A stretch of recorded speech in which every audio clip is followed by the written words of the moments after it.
Assalamualaikum warahmatullahi wabarakatuh. Perkenalkan, nama saya Afgan Muhammad Riansyah dari 10 akuntansi 3. Saya akan menjelaskan materi sejarah, yaitu dampak penjajahan Jepang bagi bangsa Indonesia dalam bidang politik. Berakhirnya penjajahan Belanda menandai dimulainya tahap baru penjajahan Jepang di Indonesia. Dampak penduduk Jepang dalam bidang politik antara lain yaitu dibubarkannya organisasi nasional. Saat pendudukan Jepang, terjadi berbagai perubahan di segala bidang yang merugikan di bidang politik. Setelah mengambil alih Indonesia dari tangan Belanda, Jepang langsung menerapkan kebijakannya.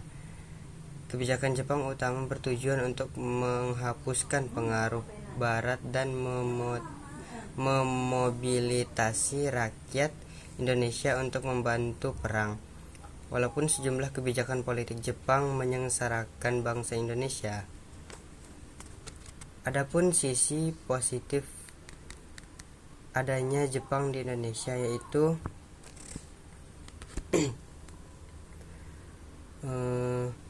melarang penggunaan bahasa Belanda di Indonesia, membolehkan bahasa Indonesia sebagai bahasa pengantar, serta dibentuknya Badan Persiapan Kemerdekaan Indonesia, yaitu BPUPKI dan PPKI. Dampak lain yang ditimbulkan dalam 3 wilayah pemerintahan militer dalam pembentukan pemerintah sipil sampai tingkat desa. Selama pendudukan militer di Indonesia, Jepang berhasil memberikan dampak perubahan di segala bidang.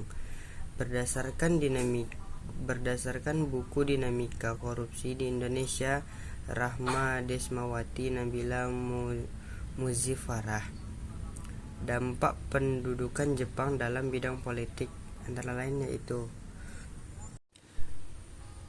yaitu perubahan sistem di pemerintahan Indonesia.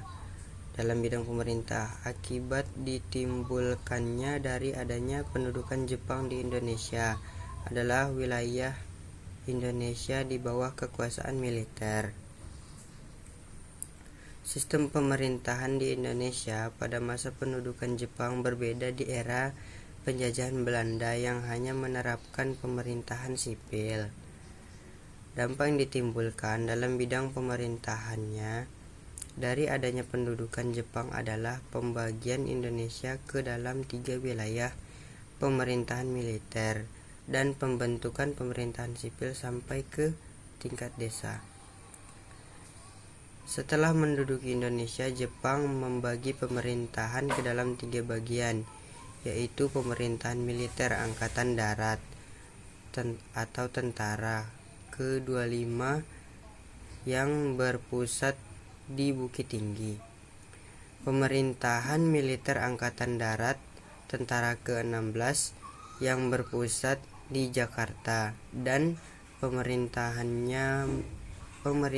militer angkatan laut yang berpusat di Makassar. Sedangkan pemerintahan sipil Jepang membagi seluruh Pulau Jawa dan Madura kecuali Surakarta dan Yogyakarta ke dalam 6 tingkatan, yakni Keseridenan, Sikorapraja, Ken, Kabupaten, Gun, Kawedanan, Son, Kecamatan, dan Kudesa. Hal ini juga memberikan kesempatan kepada para tokoh Indonesia untuk menempati jabatan-jabatan tertentu. Hingga saat ini, beberapa pembagian tingkatan daerah tersebut masih digunakan di Indonesia, misalnya kabupaten, kecamatan, dan desa. Sekian dari saya. Wassalamualaikum warahmatullahi wabarakatuh.